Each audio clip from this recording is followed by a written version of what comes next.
ሰላም እንዴት አላችሁ የተወደዳችሁ የከፍ ተመልካቾች በመላው ዓለም አንድ አስገራሚ ዜና ተሰምቷል።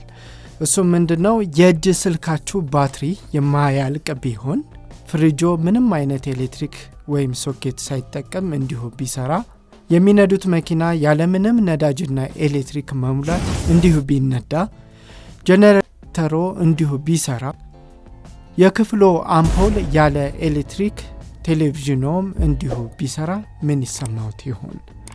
መኪናውን አስነስተው ሂደት ምክንያቱም ነዳጅ ጨመረ ኤሌክትሪክ ቻርጅ ማድረጊያ አጣው ብሎ ነገር የለም። እንዲሁ ተረክ አድርጎ ፍትልክ ብቻ። ይህ የሚሆንበት ዓለማችን ላይ እውነት የሚሆንበት ጊዜ ተቃርቧል ተብሏል። ያውም ትምህርቱን እስከ ሃይ ስኩል ድረስ ብቻ በተማረ አፍሪካዊ ወጣት ማክስዌል ቺኮምቦቾ ይባላል።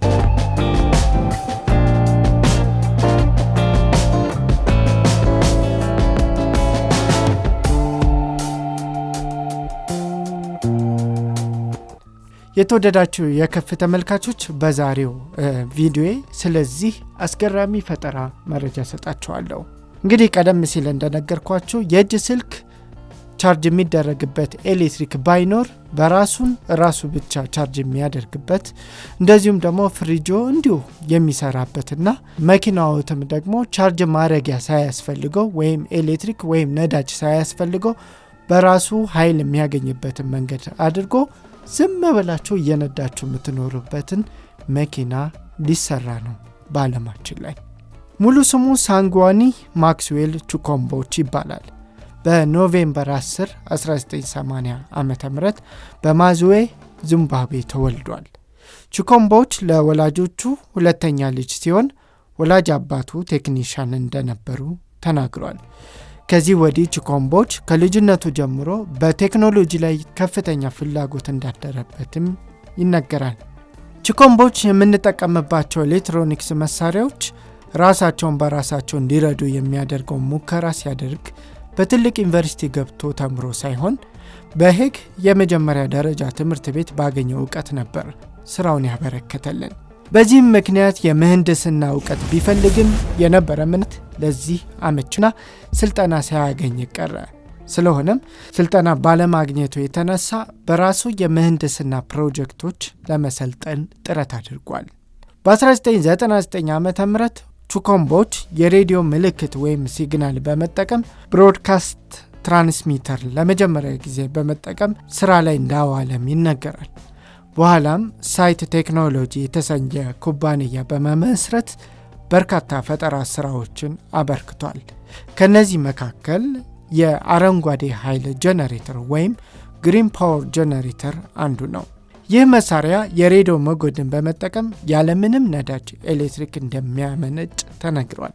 ሌላኛው ደግሞ ብዙ ሰዎችን ያስገረመ እስከነ ኤለን መስክ ድረስ ያስደነገጠና በኋላም ለግድያ ምክንያት ሆኖ እስከ 3 ጊዜ የግድያ ሙከራ የደረሰበት የኤሌክትሪክ መኪና ነው። ያለምንም ኤሌክትሪክ መሙላት ያውም ያለምንም ቻርጅ እና ኃይል ማግኘት በራሱ አረንጓዴ ኃይል ተፈጥሮ የሚጠቀም የሚሽከረከር የኤሌክትሪክ መኪና በሰዓት እስከ 220 ኪሎ ሜትር የሚከንፍ እጅግ በጣም ዘመናዊ የቤት አውቶሞቢልም ሰርቷል። ይህ ብቻም አይደለም። ሄሊኮፕተር ለመንቀሳቀስ ከፍተኛ ነዳጅ የሚጠቀመውን ሄሊኮፕተርንም ጭምር በመስራት የራሱን ኃይል በመጠቀም የሚሰራና ያለምንም ሞተር ማደሻ ስራው እንዲከናወንም አድርጓል። ከምንም በላይ የሚገርመው ደግሞ ውጫዊ ኃይል ሳያስፈልገው ወይም ባትሪ ሳያስፈልገው የሚሰራ ቴሌቪዥንም እንደዚሁ አክሏል።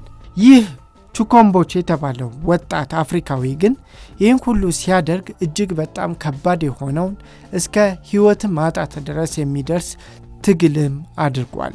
አንጎላዊ ባለ ሀብት $500,000 አግኝቶ የራሱን ስራ እስኪጀምር ድረስ በጣም ከባድ የሆነ ፈተናንም አሳልፏል። አሁን ላይ ብዙዎች የመኪና አምራቾች በተለይም የኤሌክትሪክ መኪና አምራቾች ልጁን በህይወት ላለማቆየት እያሰሱት ይገኛል። የምሆነው ይህ የዚምባብዌው ፕሬዝዳንት $3 ሚሊዮን በመስጠት የመኪና ፋብሪካ የሚከፍትበትን ሁኔታ ለማመቻቸት ቃል ገብተዋል። በቅርቡም ይህ ፋብሪካ ስራ ላይ እንዲውል በማድረግ አፍሪካ ከኃይል ነፃ የሆነ መኪና የምታገኘበት መንገድ እየፈለጉ ይገኛል። አይገርምም? ለዛሬ ያዘጋጀውላችሁ መረጃ ይሄ ነው። በሌላ ቪዲዮ እንገናኛለን። እስከዛው ቸር ሁሉ ይግጠማችሁ። ቻው።